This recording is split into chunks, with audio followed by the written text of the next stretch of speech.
Welcome to the FPL Cheat Sheet Briefing, the podcast that gives you a data-driven edge in the Fantasy Premier League. And today, we're diving deep into, well, those crucial first 7 game weeks of fixtures. Our mission, to really arm you with a definitive advantage for your preseason planning. And it's all thanks to FPL Cheat Sheet's unique fixture difficulty rating model, the FDR. That's right, because, for too long, FPL managers have just looked at fixture difficulty as this, single generic score. And frankly, it's a flawed approach. Your defense and your attack, they don't face the same kind of difficulty in a match, do they? Exactly. No, it's like trying to judge a sprint and a marathon with the same stopwatch, isn't it? Yeah. So at FPL Cheat Sheet, our model is, it's much smarter, more granular. We've meticulously built 2 entirely separate FDR models, one specifically for attack and one for defense. Right. And this lets us pinpoint opportunities with, far greater precision. Helps you find those hidden gems. And we don't stop there either. We analyze difficulty from 2 really crucial perspectives. First up, there's League FDR. Now, this is the objective difficulty of a match compared to, every other fixture in the entire league. It gives you the broad strokes, what's objectively easy or tough for any team. But what's truly fascinating here, and this is where we often uncover our biggest edge, is the team FDR. This looks at the relative difficulty of a match compared to that team's own average schedule for the whole season. Okay, so how hard is this run compared to their usual run? Precisely. And this dual model approach, it allows us to categorize our player picks into 3 distinct groups for both defenders and attackers. Yeah. Gives you the full strategic picture. Okay, let's hear them. First, we've got the Golden Quadrant. These are our top-tier targets, teams that rank highly on both scales, objective and relative. They have that perfect combination, quality fixtures, and a truly favorable start compared to their own norm. These are the players you absolutely want in your team early on. Got it. The sweet spot. Then we have the premium picks. These are your reliable sort of big hitters from the top clubs. They've got an objectively easy run of games. Yeah. But our data helps us figure out if you're paying a fair price for that schedule or if it's just, business as usual for them. Right. Factored into the price already, maybe? Maybe. And finally, the hidden highways. Now, this is where we provide our unique data-driven edge. These are players from teams with maybe a mediocre or even tough schedule on paper. But our model shows their start to the season is disproportionately easy compared to their season-long average. Ah, okay. So that's where you find those smart differentials, the ones that can genuinely, propel you up your mini leagues. Exactly. Those budget enablers and differentials. Okay, great. And throughout this, we'll be referencing player shortlists from our database, right? Filtered for likely starters. Yep, exactly. Filtered for high probability starters. And we'll mention their average expected points, or XPFG. That's our model's projection of a player's average FPL score per game, based on all their underlying stats. Gives you a clearer picture of their potential. Perfect. It's all about cutting through the noise, giving actionable, data-backed insights. Let's unpack this then. Right, let's begin by identifying the prime defensive opportunities for game weeks 1 to 7. Our model helps us cut through the noise and highlight where those defensive points are truly hiding. Okay, kicking off with the Golden Quadrant, those top-tier investments. Perfect combination of objective and relative ease. Where does the data point? Unequivocally, Aston Villa and Chelsea. Right. Aston Villa, our data shows, is the absolute prime defensive target. Not only do they have a top-tier objective schedule, league ranked 4, but it's also the most favorable relative to their own standard, team rank 1. Wow, team rank 1. That's huge upside for their defensive assets then. Massive. It's that dual advantage. It's not just an easy schedule generally, but one that's particularly kind to them compared to what they usually face. Okay, and Chelsea? Chelsea also slots right into that sweet spot. League rank 3, team rank 5. They're a strong defensive unit, and their schedule is, both objectively and relatively easy. Makes them a very reliable choice for early clean sheets. Okay, so looking at goalkeepers from those 2. Well, for Chelsea, Sanchez looks like a solid pick at $5 million. Now, a crucial note on Villa. Martinez is suspended for the first few game weeks. Ah, right. So if you're looking to start with a Villa keeper, keep an eye on Bizot. He's £4.5 million. Could be a decent shout. Okay, and shifting focus to the defenders in this Golden Quadrant. For Villa, the top picks include Mings. He's just £4.5 million, which is, incredible value given those fixtures. Konsa and Pau are also at $4.5 million, expected to play, offer great budget-enabling options for those initial game weeks. Nice. And Chelsea. For Chelsea, Cucurella at $6 million is a strong premium choice. Chalobah and Colwill, they're solid medium picks at 5 million. And Tosin, I see him at 4.5 meter. Yeah, Tosin, if he plays, he's the top Chelsea pick for value at just 4.5 million. Low ownership too. But that's a big if. Definitely one to monitor in preseason. Okay. Right, let's move on to the premium segment. The obvious choices, but strong ones. Yeah, these are the top teams with objectively easy fixtures. Liverpool, for instance. They have the easiest objective start in the league rank 1, makes their key defenders reliable, but, they're expensive. And team rank 18 for Liverpool. So this easy start is kind of expected for them. It's business as usual relative to their whole season. Pretty much, yeah. You're paying a premium, and our team FDR confirms it's not an unusually easy start for them. Gotcha. What about City, league rank 2? Manchester City also boasts an elite schedule, objectively very easy. The catch, as any FPL manager knows. Pep roulette. The infamous Pep roulette, exactly. Will Jardiel play left back, center back? Will a new signing shake things up? Yeah, the potential's huge, but so is the rotation risk, especially compared to Liverpool's more nailed-on defenders. Definitely more nailed on at Liverpool. And Arsenal. They're league rank 5, team rank 19. Solid, but maybe less spectacular compared to Liverpool and City. Their schedule is good, but again, not a massive departure from their norm, relatively speaking. Okay, so goalkeepers in this premium segment. Alisson Becker at Liverpool is your top-tier choice at 5.5 million. For City, they've signed Trafford from Burnley. Big question is, does he challenge Ederson? Right. If Trafford at 5 million somehow becomes first choice, that's a fantastic catch. But for now, it's firmly wait and see. Makes sense. And defenders here, Van Dijk. Virgil van Dijk is our top pick here. Yes, he's 6 million, expensive. But he consistently plays, boasts high expected points, usually around 4 to 5 XP AVG, reliable clean sheet potential, occasional attacking return. A true set-and-forget premium, then. Pretty much. For City, yeah, players like Zavardiel offer huge upside. Nuri is interesting too, high ownership, but again... Position uncertainty. Starting spot. Both. We're not 100% sure. So while our data confirms City's easy schedule, it can't predict Pep's team sheet. It's a high-risk, high-reward play compared to Liverpool. And the new Liverpool guys. Frimpong, Kirkes, both 6 million. Yeah, set to play, look interesting. But for consistency at that price point, our algorithm still leans towards Van Dijk. Cheaper Liverpool options. Bradley, Konate. Bradley at 5 million, Konate at 5.5 million. Available, but their minutes are, definitely more uncertain. Okay. Finally for defense, the hidden highways.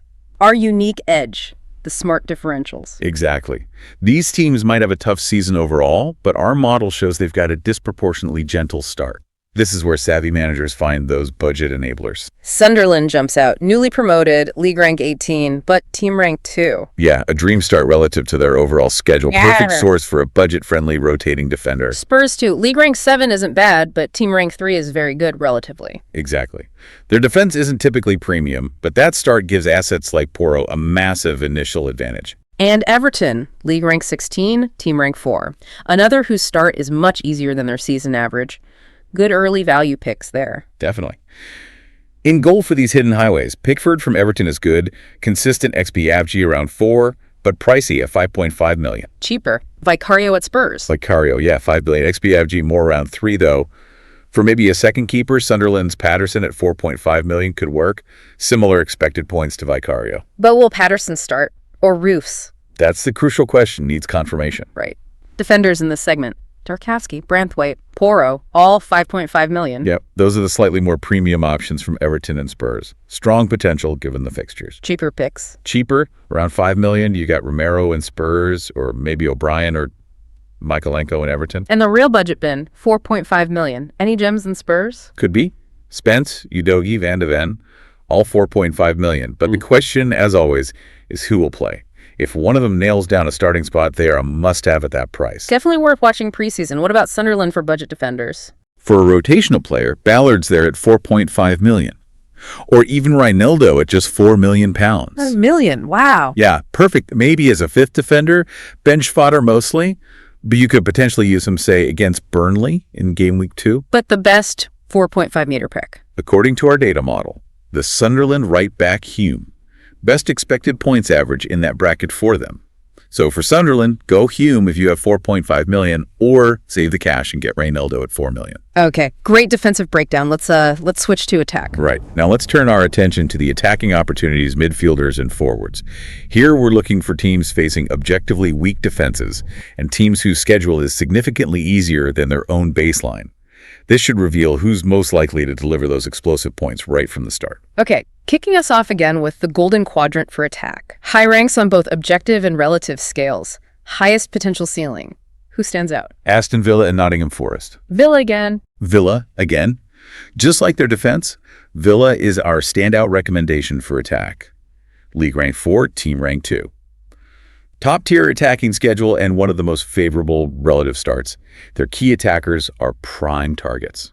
And Nottingham Forest. That's interesting. Maybe overlooked. Very interesting, yeah. Potentially overlooked. Their schedule is objectively the 5th best for attackers, league rank 5, and crucially, team rank 8, significantly easier than their season average. So a real source of powerful differentials there then. Absolutely. You can find players here not many other FPL managers will own, giving you a real edge. Okay, forwards in this golden quadrant. Watkins, Wood. Watkins from Villa, 9 million, strong expected points. Wood from Forest delivered well last season. He's 7.5 million now, had an amazing run last year, rising from 6 to 7.2. Good starting schedule for both. Any question marks? Minute. Always worth monitoring preseason for guaranteed minutes, Wood's price makes him a tougher decision this year, and Forest have sold some players. Will they be as good? It's a question. But based on last season's expected points, Wood's a very good pick for those opening fixtures. Brentford, Palace, West Ham, then Burnley and Sunderland after a tough Arsenal game. Any new signings to watch? Keep an eye on new Nottingham signing Igor Jesus, priced at just 6 million. That's 1.5 million cheaper than Wood. If he gets minutes, he could be a fantastic, cheap attacking differential. Okay. And midfielders in the golden quadrant? Couple cheap options. Anderson and Forest at 5.5 million, Onana and Villa at 5 million. Defensive midfielders, though. Traditionally not great FPL assets. Traditionally, no. But here's the key change. The new defensive contribution points system. These are exactly the types of players who will benefit significantly from rewarding tackles, interceptions, etc. Ah, interesting angle. And both set to play Game Week 1 with good schedules. Looks like it, yeah. Moving up in price, you've got Gibbs White at 7.5 million in Forest. And in Villa, Tielemans at 6 million, and the popular Rodgers at 7 million. Rodgers had a great season, 161 points, but a 2 million price hike. It's significant, yeah. Yeah. He's already got 25% ownership. We'd actually suggest maybe skipping Rodgers. Really? And instead, consider the differential option. Tielemans is 1 million less than 2% ownership, similar average expected points, thanks to those new defensive contributions. Or even take a chance on Onana for those defensive points. Interesting trade-off. Okay, next category for attackers. The hidden highways, the differential picks again. Yeah, teams with maybe mediocre schedules on paper, but our team FDR shows a disproportionately gentle start. Attackers primed to overperform relative to expectations. Sunderland again, league rank 16, but team rank 1 for attack. The ultimate hidden highway for attack. Their season will likely be tough, yes. But their start is the easiest in the entire league relative to their own baseline. Perfect source for a brave, ultra-differential third forward, perhaps. Brentford, too. League rank 15, team rank 3. Deceptively easy start for their attackers. Exactly. And with players like Mbemo potentially out, Wissa maybe wanting to leave, Thiago could be that great cheap differential pick at 6 million we mentioned. And West Ham and Spurs. League rank 9, team rank 4 for both. Mid-table objectively, but very favorable relative starts. That's it. Makes players like Bowen excellent picks. They have a higher ceiling in these opening fixtures than many managers might realize. Okay, forwards in this hidden highway category. My top pick here is probably Solanke at 7.5 million. A bit disappointing last season, maybe 108 points, but still shows high average expected points, typically between 4 and 5. Schedule's good, apart from City in Game Week 2. Bowen, now a forward. Yeah, Bowen at West Ham, now classified as a forward. Not ideal. Midfielders get more points for goals and clean sheets, obviously. But he still has good expected points, similar to Solanke. Cost $500,000 more, though, at 8 million. Richarlison, Fulkrug. Probably a no-go for now. We just don't know if they'll play consistently. And Brentford? If Mbemo's out, Wissa leaves. Thiago at 6 million. Definitely becomes interesting. But he's a wait and see. Only played 167 minutes last season, so we can't really calculate reliable expected points yet. Needs more data. Right. Cheap picks. Sunderland attackers. You could consider someone like Isidore Mayenda at 5.5 million. But will they play? Likely bench players most games. Honestly, we'd probably advise staying away from Sunderland attackers unless your budget really forces you. Fair enough. Midfielders on the hidden highway. Good Brentford assets here. Shade for 7 million or Damsgaard for $1 million less at 6 million. Kudus, now at Spurs. Yeah, Kudus, interesting one. Now at Spurs from West Ham, 6.5 million. Be very interesting to follow him in a new, stronger team. Hopefully gets an attacking role. West Ham mids, Suchik, Ward-Prowse, Paqueta, all 6 million. Yep. Suchik historically has the highest average expected points of the three, but the other two might have more secured minutes, perhaps. Cheap options, 5th mid. Can't look past Adingra in Sunderland. Newly signed from Brighton, should be set in the team. 5.5 million for a new team like Sunderland. He's a good pick. Hopefully plays high up, gets assists or goals. Even cheaper. There's some 5.0 million players in Sunderland set in the team, like Xhaka, who came from Leverkusen, previously at Arsenal. Right, Xhaka's back. Yeah, Xhaka and Adingra, they're two great, cheap differentials to consider from Sunderland's midfield. Okay, now for the premium traps. The big teams everyone looks at, but maybe shouldn't, at least initially. Exactly. These are top teams, objectively good fixtures maybe, but our team FDR shows their start is actually more difficult than their season average. So you might be paying a premium price for assets who won't have that explosive start you expect. That's the risk. Arsenal, Liverpool, Manchester City, Chelsea, and they all sort of fall into this category to some extent. But the biggest warning? The single biggest warning flag our model has produced? Newcastle. Newcastle attackers, right? Yes. While many managers will be drawn to Newcastle's attack, our data shows they have a mediocre objective schedule, league rank 12. And crucially, relatively, it's the second toughest attacking start in the entire league, team rank 19. Wow, second toughest relatively. That might sound controversial. It might. But our data strongly suggests fading Newcastle attackers for the first few game weeks. Players like Isak are fantastic, yes, but they face one of the most difficult relative starts. The points are just far more likely to come from our golden quadrant and hidden highway picks. And there's an Isak to Liverpool rumor too. If that doesn't happen, will he maintain form? Lots of questions. Lots of questions and tough fixtures relative to their norm. Okay, but still, City and Liverpool attackers, almost essential to have Salah or Haaland. It feels like it, doesn't it? They're among the best attacking teams. But getting both? Probably too expensive, impacts the rest of your team balance significantly. Right. So forwards from these premium teams, Haaland, 14 million. Pricey, but still amazing average expected points, around 6 points per game. Set to start, we know he delivers. What about Arsenal's new guy, Gyökeres? 9 million, same as Watkins. Yeah, Gyökeres. Interesting. He's actually showing about half an expected point more per game than Watkins, landing around 5.5 XP FG. That's amazing for someone new to the league. It is. Comes with huge confidence from Portugal, taking the legendary Arsenal number 14 shirt. Definitely one to watch closely. Liverpool's new forward, Ekitike, 8.5 million. Ekitike, yeah, newly arrived from Frankfurt. Been really good in the Bundesliga. If he gets the minutes in Liverpool, playing alongside Wirtz and Salah, he'll probably keep delivering. Ownership around 5%, priced at 8.5 meters in a top team. He's a potential must-have if we see him play consistently preseason. And João Pedro at Chelsea, just 7.5 million, but over 50% ownership already. Is he this year's trap? The numbers look good. Good fixtures, good expected points, better team than last year. But don't forget, he's got Delap to compete with too, with that high ownership. Yeah, we'd probably rather look elsewhere for that differential edge. Okay, midfielders then. Salah. Here he is, Mohamed Salah, most expensive player, 14.5 million. And yes, the highest average expected points ever, around 8 per game. 8? Really? We double-checked that. Had to manually double-check. Sounded too good to be true. But yeah, it's correct based on his history. He just delivers game after game. The question now is how Wirtz affects him. Yeah. Does Wirtz steal points? We actually think it might increase Salah's points rather than steal them, create more opportunities. Okay. And Wirtz himself. British record fee. Everyone's looking at him, naturally. But checking his average expected points, he's not necessarily a great FPL asset straight away.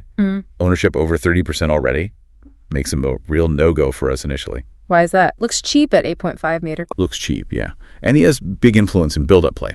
But he isn't always the one making the final assist or scoring the goal. Makes him a great play for Liverpool, sure, but maybe not a great FPL asset compared to others. Puts him in competition with players like Martinelli at 7 million, Bernardo at 6.5 million. Okay. After Salah, who's next? Palmer. Saka. Palmer in Chelsea, 10.5 million, followed by Saka in Arsenal at 10 million. Here, we'd probably lean towards Palmer. Why Palmer? Better fixtures, his talisman status at Chelsea. He really showed his level during the Club World Cup this summer. We understand both Salah and Palmer have ownership above 50%, and honestly, we're probably there as well. Right. City midfielders. Always tricky. So tough. Pep roulette. You never know. Marmish is now a midfielder instead of a forward, which is great in theory. Good average expected points, almost 6, if he plays 90 minutes. Yeah. And that's a huge if. Cheaper City option. Rodri. Reliable, about the same XDFG actually, but priced at just 6.5 million. Plays deeper, obviously, so Marmish is maybe more likely for goals, assists, but Rodri will gain a lot with the new defensive contribution points. But is Rodri fully fit? Will he get 90 mins from Pep? Yeah, exactly. We remember his historical seasons would have racked up defensive points. But right now, we're just not confident enough in any City midfielder to pick one definitively. They're all wait and see. And even then, Pep could start rotating. For City, stick to set players like defenders and Haaland. Safer options, maybe Dakpo, Szoboszlai, Mac Allister at Liverpool. Yeah, potentially safer picks in that bracket. Okay, cheaper premium mids. Caicedo, 5.5 million. Have to talk about Caicedo at Chelsea. Priced at just 5.5 million, probably set to play. He's a great catch, almost impossible to overlook. Plays deep, but again, those defensive points. Exactly. Like Rodri, he'll gain points from the new defensive contributions. Yeah. Yes, Chelsea have a big squad, rotation risk, but Palmer is always set, and Caicedo at 5.5 million feels like a risk worth taking. Cheap Arsenal option. Rice, 6.5 million. Rice, yeah. Also favorable due to defensive points set to play. More risk maybe taking players like Madueke, new from Chelsea, for 7 meters, Marino for 6 meters, or even Martinelli for 7 meters. In Arsenal, it feels like it's Saka or Rice you go for. And you'd pick? We'd probably go for Rice, purely because of the price difference. Saka delivers game by game, sure, but will he still take penalties now Gyökeres has joined? We see Saka's points potentially at risk from the new signing. In that 10 million price class where Saka is, we'd rather go up $500,000 for Palmer. Okay, a lot to digest there. So let's quickly summarize our deep dive into these crucial first 7 game weeks. Right. The absolute hottest teams to invest in, based on that dual FDR analysis, are Aston Villa and Nottingham Forest for their attacking potential. And Aston Villa and Chelsea for their defensive strengths. Villa featuring strongly on both lists. They really do. That golden quadrant status for both attack and defense is significant. And the biggest trap, the main warning coming out of the data. Based on our data, it's fading Newcastle attackers at the start of the season. Our numbers suggest real caution there, despite their likely popularity. Tough relative start. Got it. A potentially controversial but data-backed call. That's all for this briefing. For more unique data and tools to give you that FPL edge, follow us at X, YouTube, and Spotify. Good luck for Game Week 1.